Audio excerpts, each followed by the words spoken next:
Shalom, salam berkat dari kami untuk pendengar sekalian. Saat ini pendengar akan diberkati dengan program Hari Ini Harinya Tuhan bagian yang ke-8. Sebuah program rohani tentang doktrin Alkitab yang menolong kita untuk semakin tertanam dalam kebenaran firman dan bertumbuh dalam kemuliaan. Bersama hambanya, Pendeta Gilbert Lumendo, STH. Banyak orang merasa doktrin Alkitab sebagai sesuatu yang membingungkan. Tetapi tahukah saudara bahwa doktrin Alkitab intinya adalah memahami Alkitab dengan benar, dengan pemahaman yang sistematis, sehingga kita terus dapat tertanam di dalam kebenaran firman, sehingga kita terus bertumbuh di dalam kemuliaan Allah. Buka hati saudara sekalian untuk menerima berkat-berkat firman-Nya hari ini. Kata keras mempunyai dua konotasi, karena jika keras itu bicara tentang kualitas sesuatu, maka keras itu mendapatkan konotasi yang positif. Tetapi keras ini jika dihubungkan dengan hal-hal yang berhubungan dengan hidup manusia, perkataan, hati, dan lain-lain, maka akan menimbulkan konotasi yang negatif. Karena orang berkata, wah perkataannya keras sekali, wah hatinya keras sekali, wah kepalanya keras sekali. Nah itu artinya bahwa konotasi negatif ditimpakan kepada orang tersebut. Nah saudaraku yang kasih dalam Tuhan, ketika seorang hidup dengan hati yang keras, ketika seorang hidup dengan perkataan yang keras, ketika seorang hidup dengan kepala yang keras, saudaraku yang kekasih dalam Tuhan, maka hidupnya seringkali tidak akan pernah menjadi berkat buat orang lain. Nah saudaraku yang kekasih dalam Tuhan, dunia ini memang telah dipenuhi dengan orang-orang yang keras. Dunia ini telah dipenuhi dengan kekerasan demi kekerasan, sehingga tidak heran yang namanya stres, yang namanya frustasi, yang namanya putus asa telah menjadi perkataan keseharian yang kita dengar dari banyak orang di muka bumi ini. Karena memang dunia ini telah dunia yang keras. Tetapi saudaraku yang kasih dalam Tuhan, di tengah kekerasan dunia ini tetap masih ada kelembutan kasih Tuhan yang membalut setiap luka hati, yang memberi damai sejahtera, yang memberi ketenangan bagi orang yang percaya. Haleluya, haleluya, haleluya. Saudaraku yang kekasih dalam Tuhan, selamat datang dalam program kita hari ini, Harinya Tuhan. Sebuah program rohani yang membawa kita untuk lebih dekat pada Tuhan, menjadikan firman Tuhan sebagai dasar keseharian kita. Karena kita tahu di tengah dunia yang penuh dengan kekerasan ini, kita butuhkan firman Tuhan untuk memberi ketentraman, untuk memberi damai sejahtera, untuk memberi kekuatan di hati kita. Haleluya. Dan kita sedang bicara tentang tidak tahan terhadap perkataan yang keras. Nah saudaraku yang kekasih dalam Tuhan, Yesus memang pribadi yang lembut. Alkitab bicara betapa dia berdiri di depan kubur Lazarus, lalu dia menangis di sana. Kenapa? Karena dia adalah Allah yang lembut. Alkitab berkata karena kelembutannya, maka apa yang terjadi ketika dia ada di situ, anak-anak kecil datang kepadanya, ingin menjumpai dia. Saudaraku yang kasih dalam Tuhan, saya percaya kenapa anak-anak kecil mau datang, karena ada kelembutan yang terpancar dari dalam hatinya, sehingga anak-anak ini mau datang pada Yesus. Nah saudaraku yang kasih dalam Tuhan, memang dia adalah pribadi yang lembut, tetapi pada sisi yang bersamaan, dia juga Allah yang tidak bisa dipermainkan. Nah ini konsep orang yang salah. Banyak orang pikir lembut itu berarti lemah gemulai. Banyak orang pikir lembut itu berarti tak berdaya. Tapi hari ini kembali saya mau ingatkan buat saudara, lembut itu bukan berarti lemah gemulai. Lembut itu bukan berarti tak berdaya dan bisa dipermainkan. Lembut itu adalah perkataan, adalah sikap hati, adalah tindakan keseharian yang berjalan dengan hikmat, dengan penuh kasih dari Tuhan. Tetapi kelembutan itu bisa akan berubah menjadi sebuah ketegasan jika kelembutan itu dipermainkan. Karena dengan tegas Yesus berkata, jangan kamu sesat. Allah tidak membiarkan dirinya dipermainkan. Nah kita akan sama-sama belajar dari Yohanes pasal 6. Yohanes pasal 6, kalau sudah ingin ambil Alkitab saudara, saya beri kesempatan untuk itu. dalam Yohanes pasal 6 ayat 60 sampai ayat yang ke-66, atau mungkin saudara ingin ambil catatan saudara, alat tulis saudara karena saudara ingin mendalami dan mencatat bagian-bagian yang penting dalam firman Tuhan ini, saya beri kesempatan sehingga kita betul-betul lewat hari ini harinya Tuhan ini kita menggali kebenaran-kebenaran firman Tuhan sampai kita memiliki prinsip-prinsip praktis dalam kehidupan keseharian kita sehingga kita tahu bagaimana berjalan sebagai orang percaya dalam keseharian kita. Nah, Yohanes pasal 6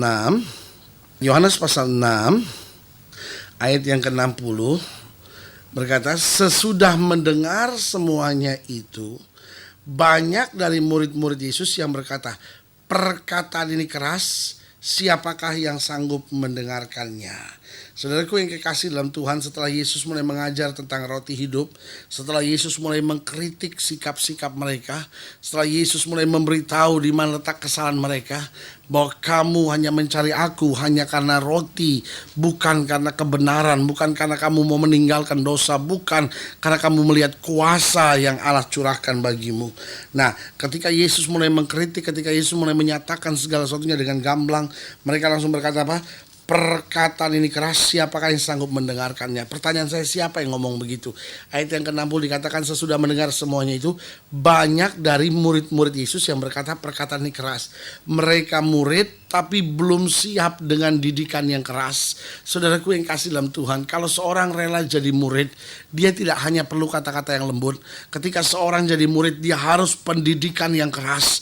Tapi apa yang terjadi? Mereka mau jadi murid, tapi mereka tidak mau mengalami pendidikan yang keras. Saudaraku yang kekasih dalam Tuhan, mungkin sudah mendengar program ini dan saudara sedang menghadapi masa-masa yang sukar dalam hidup saudara. Sebagai hamba Allah, saya mau ingatkan buat saudara, memang Dia Allah yang lembut, tetapi ketika Dia mendidik, Dia didik dengan keras. Kenapa Dia didik dengan keras? Supaya kita teguh, supaya kita tangguh, supaya kita kuat, supaya kita tidak gampang goyah. Ayat 61, Yesus yang di dalam hatinya tahu. Wah, saya tertarik kalimat ini. Yesus yang di dalam hatinya tahu. Saudaraku yang kasih dalam Tuhan, Dia tahu keterbatasan murid-murid, Dia tahu kekecewaan murid-murid, tapi Dia juga tahu bahwa sebenarnya murid-murid masih sanggup untuk menghadapi segala sesuatunya. Karena ingat, Tuhan janji Dia tidak akan pernah berikan pencobaan lebih daripada kemampuan anak-anaknya. Yesus yang dalam hatinya tahu bahwa murid-muridnya bersungut-sungut tentang hal itu, berkata kepada mereka, adakah perkataan itu menggoncangkan imanmu? Yesus bilang, betul aku didik engkau dengan keras, tapi kan tidak melebihi kekuatanmu. Adakah itu menggoncangkan imanmu? Ayat 62, dan bagaimanakah jikalau kamu melihat anak manusia naik ke tempat di mana ia sebelumnya berada? Rohlah yang memberi hidup, daging sama sekali tidak berguna. Perkataan-perkataan yang kukatakan kepadamu adalah roh dan hidup. Dengan lain kata, Yesus berkata, betul, perkataanku, pendidikanku menyalibkan dagingmu, tapi ingat, daging sama sekali tidak berguna, roh yang memberi hidup. Lalu ayat yang ke-64, tapi di antaramu ada yang tidak percaya. Yesus mau bilang, ini kuncinya. Kenapa kamu merasa perkataan ini terlalu berat? Karena ada di antaramu yang tidak percaya. Dan yang tidak percaya itu yang membicarakan hal ini, memprovokasikan kepada yang lain, sehingga semua tergoncang. Sebab Yesus tahu dari semula siapa yang tidak percaya dan siapa yang akan menyerahkan Dia. Lalu Ia berkata, sebab itu telah kukatakan kepadamu, tidak ada seorang pun dapat datang kepadaku kalau Bapa tidak mengaruniakannya kepadanya. Ayat 66. Jadi Yohanes 6 ayat 66. Mulai dari waktu itu banyak murid-muridnya mengundurkan diri dan tidak lagi mengikuti Dia. Saudaraku yang kekasih dalam Tuhan, mengapa murid-murid mengundurkan diri? Loh, kok murid tapi mengundurkan diri? Doa saya sederhana, sehingga setiap pendengar sekalian bukan hanya jadi pengikut yang ikut-ikutan, tapi mulai jadi murid yang dilatih dan dididik. Tetapi waktu dia melatih, dia mendidik, kadangkala memang tidak lembut. Waktu dia melatih dan dia mendidik dan melatih dengan keras. Tetapi kalau kita setia, kita akan melihat hasil yang luar biasa. Haleluya.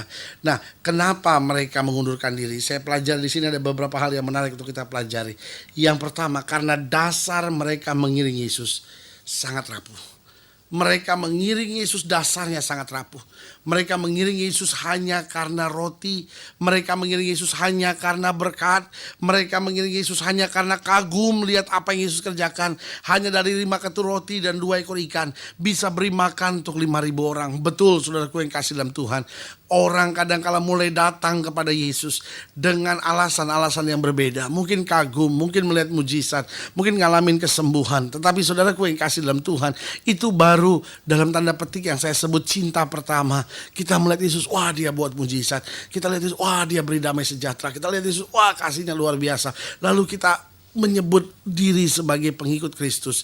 Betul, tapi saudaraku yang kasih dalam Tuhan, setelah itu kita mulai dilatih oleh Tuhan, dididik oleh Tuhan. Karena kalau saudara perhatikan, bangsa Israel keluar dari Mesir hanya membutuhkan waktu beberapa hari.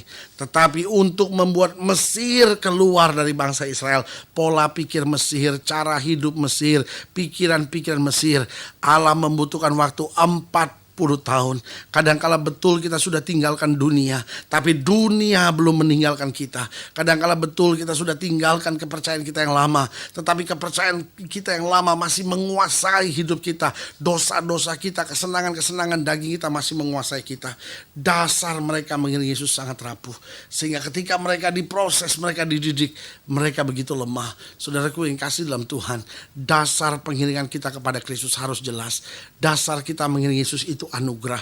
Yesus bilang apa? Tidak ada seorang pun yang dapat datang kepada aku jika tidak Bapa karuniakan. Berarti itu anugerah, itu karunia dari Bapa. Kalau kita tahu itu anugerah, kita tahu itu karunia yang Bapa berikan buat kita. Berarti kita tahu Tuhan, saya mengiring Tuhan ini karena anugerah. Dan kalau orang mengiring Tuhan karena anugerah, gak gampang goyah. Karena dia tahu Tuhan itu terlalu baik buat hidupnya. Yang kedua, mengapa murid-murid mengundurkan diri? Karena saya pelajari ternyata mereka gak bisa ditegur. Ayat 26 dari Yohanes 6 menjelaskan. Dikatakan apa di ayat yang ke-26? Yesus menjawab mereka, aku berkata kepadamu sesungguhnya kamu mencari aku bukan karena kamu telah melihat tanda-tanda, melainkan karena kamu telah makan roti dan kamu kenyang. Saudaraku yang kasih dalam Tuhan, mereka tersinggung, mereka gak bisa ditegur. Saudaraku yang kasih dalam Tuhan, dunia ini penuh dengan orang-orang yang begitu egois, begitu sombong, sampai gak bisa ditegur. Suami gak bisa negor istri lagi, istri gak bisa negor suami lagi, orang tua gak bisa negor anak-anak lagi. Mungkin sekitar beberapa tahun yang lalu, 10, 15, 20 tahun yang lalu, orang tua cukup mengedipkan mata dan anaknya mengerti bahwa orang tua sedang menegur. Tapi sekarang saudaraku yang kasih dalam Tuhan, dunia semakin keras, orang mulai semakin gak bisa ditegur, orang mulai semakin egois, orang semakin cepat tersinggung. Tapi sebagai hamba Allah saya mau ingatkan buat saudara, kita kan gak sempurna. Kalau kita gak bisa terima teguran, kita gak akan pernah bisa maju. Tapi orang-orang yang siap menerima teguran, itu yang akan melihat banyak mujizat dalam hidupnya. Dan yang ketiga, yang terakhir, mengapa murid-murid mengundurkan diri? Karena mereka memang hidup dalam daging. Yang mereka pikirkan dalam hidup mereka hanya roti, berkat, segala kesenangan yang ada dalam dunia ini. Tapi Yesus mau bongkar semuanya dan berkata, aku roti hidup. Aku inti dasar pelayananku adalah memberi makan buat jiwamu agar rohmu hidup. Dan karena rohmu hidup, engkau akan melihat segala berkat yang aku sediakan. Tapi mereka balik, oh saya mau terima segala berkat supaya aku mau dekat sama Tuhan. Saudaraku yang kasih dalam Tuhan, jangan terima berkat supaya dekat sama Tuhan. Tapi karena kita dekat dengan Tuhan, kita menerima segala berkatnya. Haleluya. Kalau saya ingin dilayani lebih jauh, hubungi kami melalui telepon, hubungi kami melalui surat, kunjungi website kami. Karena kami ada untuk membawa Bapak Ibu Saudara senantiasa lebih dekat pada Tuhan, mengalami kasih kuasa mujizat yang luar biasa. Haleluya. Melalui program ini secara khusus juga saya mau berdoa untuk setiap saudara yang sakit, setiap saudara yang berbeban berat. Kalau sudah sakit, sudah berbeban berat, saudara mungkin sedang menghadapi situasi yang keras, saudara tersinggung dalam hidup saudara, saudara boleh taruh tangan kanan saudara di dada dan kita doa. Bapa dalam nama Yesus, hamba doa buat yang sakit, hamba doa buat yang berbeban berat, hamba doa buat mereka yang sedang menghadapi hal-hal keras dalam dunia ini, atau mereka yang sedang dididik Tuhan dengan keras. Kuatkan hatinya supaya Tuhan kami menjadi murid-murid yang tetap setia dalam segala perkara. Di dalam nama Yesus kami percaya untuk mujizat, kemenangan, kuasa, berkat yang Tuhan percayakan buat kami. Dalam nama Yesus kami berdoa. Haleluya. Amin. Saudaraku yang dikasih dalam Tuhan, kita sudah doa. Ingat, Allah tidak pernah lalai menepati janjinya. Inilah akhir dari program kita. Hari ini harinya Tuhan. Tetaplah kuat, bersemangat, bersukacita dalam segala perkara, karena kita tahu bersama Yesus kita cakap menanggung segala perkara. Doa saya menyertai saudara. Sampai berjumpa pada program berikut. Dan jangan lupa, jadikan hari ini harinya Tuhan. Haleluya.